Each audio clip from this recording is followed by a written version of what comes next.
దేశంలో సార్వత్రిక ఎన్నికలు జరుగుతున్న ప్రస్తుత తరుణంలో స్వేచ్ఛాయుత వాతావరణంలో ఓటర్లు ఓటు హక్కు వినియోగించుకునేందుకు కేంద్ర ఎన్నికల సంఘం పలు చర్యలు తీసుకుంటోంది.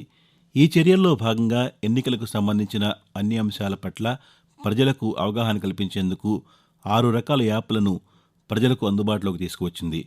రాజకీయ పార్టీలు ఎటువంటి అవకతవకలకు పాల్పడకుండా చూసేందుకు, ఓటింగ్ శాతాన్ని పెంచేందుకు, ఎన్నికలలో పోటీ చేసే అభ్యర్థుల వివరాలు తెలుసుకునేందుకు, ఓటర్ల జాబితాలో అర్హులైన వారు తమ పేర్లు నమోదు చేసుకునేందుకు ఈ యాప్లు దోహదం చేస్తాయి. ఎన్నికల సందర్భంగా ఓటర్లు ఏమైనా ఇబ్బందులు ఎదుర్కొన్న పక్షంలో ఈ యాప్ల ద్వారా వాటిని ఎన్నికల సంఘం దృష్టికి తీసుకువెళ్లి పరిష్కరించుకునే వెసులుబాటు ఉంది.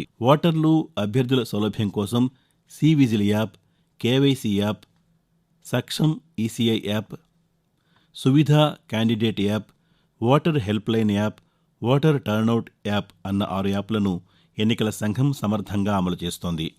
ఎన్నికల సంఘం ప్రవేశపెట్టిన సి-విజిల్ యాప్ సేవలను ప్రజలు అద్భుతంగా వినియోగించుకుంటున్నారు. ఎన్నికల సమయంలో జరిగే చట్ట వ్యతిరేకమైన పనులను ప్రజలు ఈ యాప్ ద్వారా అధికారుల దృష్టికి తీసుకువెళ్లవచ్చు. ఎన్నికల ప్రవర్తన నియమావళి అమల్లోకి వచ్చినప్పటి నుండి ఎన్నికల ఫలితాలు ప్రకటించే వరకు నియమ నిబంధనలకు విరుద్ధంగా జరిగే పనులను వీడియో లేదా ఫోటో తీసి ఎన్నికల సంఘం దృష్టికి తీసుకువెళ్లవచ్చు. ఎక్కడైనా అవకతవకలు జరిగిన పక్షంలో అందుకు సంబంధించిన జీపీఎస్లో లొకేషన్ను కూడా ఈ యాప్ ద్వారా పంపవచ్చు. అంతేకాదు, ప్రత్యక్షంగా జరిగే సంఘటనలను కూడా ఎన్నికల సంఘం దృష్టికి తీసుకురావచ్చు. ఏ ఫిర్యాదు ఏ దశలో ఉన్నది అన్న అంశాన్ని కూడా ఈ యాప్ ద్వారా తెలుసుకునే వెసులుబాటు ఉంది. ఫిర్యాదు చేసిన ఓటర్ల వివరాలను ఎన్నికల సంఘం అత్యంత గోప్యంగా ఉంచుతుంది. ఎన్నికల సంఘం ప్రవేశపెట్టిన మరొక యాప్ నో యువర్ క్యాండిడేట్. వివిధ రాజకీయ పార్టీలు పోటీలో నిలిపే అభ్యర్థుల వివరాలను ఈ యాప్ ద్వారా ఓటర్లు తెలుసుకునే అవకాశం ఉంది. అభ్యర్థి విద్యార్హత, ఆస్తి, నేర చరిత్ర వంటి సమాచారం ఈ యాప్లో ఉంటుంది. ఇటువంటి సమాచారాన్ని అభ్యర్థులు సులభంగా ఈ యాప్ ద్వారా తెలుసుకోవచ్చు. తాము ఓటు వేయబోయే అభ్యర్థుల గురించి ఓటర్లకు సంపూర్ణ అవగాహన కల్పించడం ఈ యాప్ను అందుబాటులోకి తీసుకురావడంలోని ప్రధాన ఉద్దేశ్యం. ఎన్నికల ప్రక్రియలో పారదర్శకత, జవాబుదారీతనాన్ని ఈ యాప్ ప్రోత్సహిస్తుందని ఎన్నికల సంఘం పేర్కొంటోంది. నో యువర్ క్యాండిడేట్ యాప్ ప్రస్తుతం Google play store, Apple app store రెండింటిలోనూ డౌన్లోడ్ చేసుకునే వీలుంది. ఆండ్రాయిడ్ మొబైల్ వినియోగదారులతో పాటు ఐఓఎస్ వినియోగదారులు కూడా ఈ యాప్ను డౌన్లోడ్ చేసుకోవచ్చు. ఈ యాప్ సహాయంతో అభ్యర్థి గురించి ఓటర్లు క్షుణ్ణంగా అవగాహన చేసుకుని సరైన అభ్యర్థిని ఎన్నుకునే వీలుందని ఎన్నికల సంఘం తెలియజేస్తోంది. ఇక సక్షం ఈసీఐ యాప్ దివ్యాంగ ఓటర్ల కోసం చక్కని సేవలు అందిస్తోంది. ఈ యాప్ సేవలు వినియోగించుకుని దివ్యాంగ ఓటర్లు సులభంగా ఓటు వేయవచ్చు. ఓటు వేయడానికి దివ్యాంగులు వీల్చైర్ కోసం దరఖాస్తు చేసుకోవచ్చు. ఓటరు జాబితాలో పేరు అన్వేషించి పోలింగ్ బూత్ సమాచారాన్ని పొందవచ్చు. అంతేకాకుండా ఈ యాప్ ద్వారా దివ్యాంగులు ఇంటి వద్దనే ఉండి ఓటు వేసే వెసులుబాటు కూడా ఉంది. దివ్యాంగులు ఎదుర్కొనే సమస్యల గురించి ఫిర్యాదులను దాఖలు చేయడానికి ఈ యాప్ వారికి అనుమతిస్తుంది.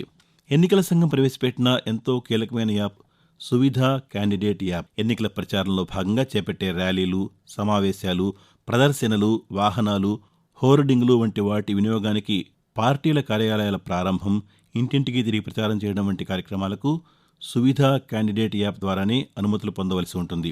ఓటర్ల కోసం ఎన్నికల సంఘం ఆవిష్కరించిన మరొక app voter helpline mobile app. ఎన్నికల సంఘం ఇటీవలే ఆవిష్కరించిన ఈ యాప్ ఓటర్లకు కావాల్సిన సమాచారం, సేవలు అందిస్తుంది. దేశ ప్రజలు ఎన్నికల్లో ఆసక్తిగా, ఉత్సాహంగా పాల్గొనే సంస్కృతిని పెంపొందించడంతో పాటు ఎన్నికలకు సంబంధించిన సమస్త సమాచారాన్ని ఓటర్లకు అందించడానికి ఈ యాప్ను తీర్చిదిద్దినట్టు కేంద్ర ఎన్నికల సంఘం తెలిపింది. ఎన్నికలలో పోలింగ్ సరళిని ఎప్పటికప్పుడు ప్రకటించడానికి, ప్రజలకు అందజేయడానికి వీలుగా ఓటర్ టర్నౌట్ యాప్ పేరుతో మరొక ప్రయోజనకరమైన యాప్ను ఎన్నికల సంఘం అందుబాటులోకి తీసుకువచ్చింది. నియోజకవర్గ రిటర్నింగ్ అధికారి ప్రతి 2 గంటలకు ఒకసారి పోలింగ్ వివరాలను ఈ యాప్లో పొందుపరుస్తారు. పోలింగ్ ముగిసిన తర్వాత పురుషులు, మహిళలు, ఇతర ఓటర్లు ఎంతమంది ఓటు వేశారు, మొత్తం ఎన్ని ఓట్లు పోలయ్యాయి వంటి వివరాలను అధికారులు ఈ యాప్లో పొందుపరుస్తారు. ఓటర్ల వెసులుబాటు కోసం కేంద్ర ఎన్నికల సంఘం ఇన్ని యాప్లను ప్రవేశపెట్టడంలోని ముఖ్యోద్దేశం స్వేచ్ఛాయుత వాతావరణంలో పోలింగ్ నిర్వహించాలని, ఓటింగ్ శాతం పెంచాలని. ఎన్నికల సంఘం ఈ లక్ష్యాన్ని సాధించే బృహత్ కృషికి బాధ్యతాయుతమైన దేశ పౌరులుగా మనం చేయూతనిద్దాం.